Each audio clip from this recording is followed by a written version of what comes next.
Hello, my name is Cody Harper, and I'm here with my father, Vernon Harper. I'm going to be talking to him about the Native People's Caravan on the opening day of Parliament, September 30th, 1974. Dad, what could you talk to us about what happened at that time? On the opening day of Parliament in 1974, September the 30th at 4:10 in the afternoon, the RCMP riot squad unprovoked attacked the caravan people, women, children, seniors, and elders with riot sticks and beat us off the hill. And that was the opening day of Parliament. And we had came across the country, we called it Native People's Caravan, from Vancouver, and people coming from the East Coast got there. There was about maybe 500-600 people, and we had our supporters, white supporters there, and others on that day. And we did everything right, but the government and the RCMP, the police, did everything wrong. They attacked us. That's a very important day to remember, because when we were beaten off the hill and we went to an unoccupied building called the island, we it looked like it was a victory for us, because we exposed the government, how they deal with Native people.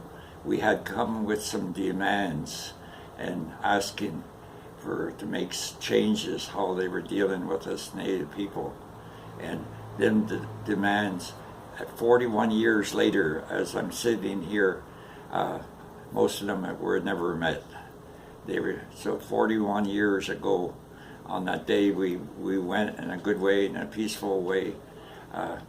We were attacked. The Native People's Caravan represented people, young people, old people, everything, and we came in a peaceful way, and we were, treated very badly. Women and children were hurt, and the government never listened to us. But there's some results. It was shown on national television. At that time, they didn't censor things as they do now so quick. It went across the world. People seen it, where they seen our finest RCMP with riot sticks hitting women, children, and elderly, and not just Native people, but our supporters. And they were exposed how to deal. So the government, after we went off the hill, it was a few days later, the government met with our Native leaders and with the Parliament people. Up until then, they would not meet with them. But after that, now it's a regular thing where the members of Parliament will meet with our Native leaders. So it was an accomplishment by the people for this to happen. I was very proud to be a part of it. And the men, some of the men that were part of it, as I was at the time a named leader in Toronto, and we called ourselves the Toronto Warrior Society, and Louis Cameron represent the Ojibwe Warrior Society in Kenora, and Wayne Stonechild represent the Warrior Society in Regina. And we were made of grassroots people, all shapes, all sizes, all beliefs, and I'm very proud that part of it.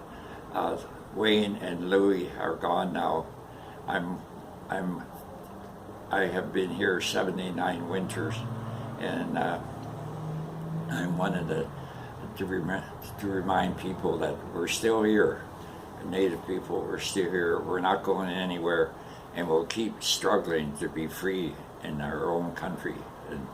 And when I'm able to walk on Mother Earth, I think of that. This is my home. This is the home of our ancestors. Us Native people aren't going anywhere, and we need to be able to keep fighting for our rights and standing up and taking care of our families. As Native people, we have learned without our families, we don't have anything. And they're very proud that our families are now healing. The majority of the people on the caravan suffer from their parents and grandparents and family all suffered from the residential schools, and myself suffering from the foster homes, and yet we're still here and we're not going anywhere, and if we have to keep marching to Parliament Hill, we will, and we're doing everything in a peaceful, good way. It's the government that hasn't been honest. It's the government that, and things haven't changed that much in 41 years ago. And I'm sitting here in my living room with my family, and I'm thankful that so I want people to remember, and a lot of times our history, it's important that I'm doing this because I'm telling the history is in truth is stranger than fiction, and I'm telling the truth. And history, the word means his story. Well, they've been telling our story, the Christians, the churches, and the government. It's up to us to tell our stories, and this is our story. It's our history. It's our lives, our thing. And so the ones that have gone on, a lot of people from that caravan have gone home to the spirit world, and I want to honor them and remember their struggle. And it wasn't, we accomplished many things that day, so we need the people now to remember that, not to forget that. And I thank the people in Kenora, the Regina, a lot of my sons were there, families were there. My sons are growing up, my daughters are growing up, and they're all part of the struggle as Native people. We have to remember that, and we have to keep struggling, and we have to keep not forgetting we have a responsibility and to support the reserve people because they are on the land.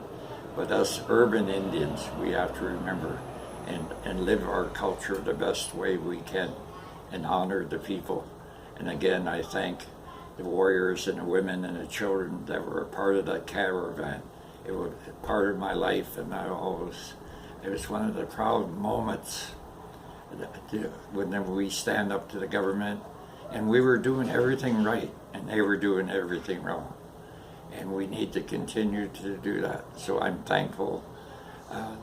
Native People's Caravan was very important. It accomplished a lot in the opening day of Parliament.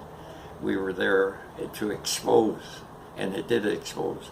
But the government has made some changes. But it's taken 41 years, and a lot of the demands we had have not been met, and we'll keep doing things in a peaceful, democratic way. That's all we can do. And I thank the people for supporting. Thanks, Dad. Hi, miigwech.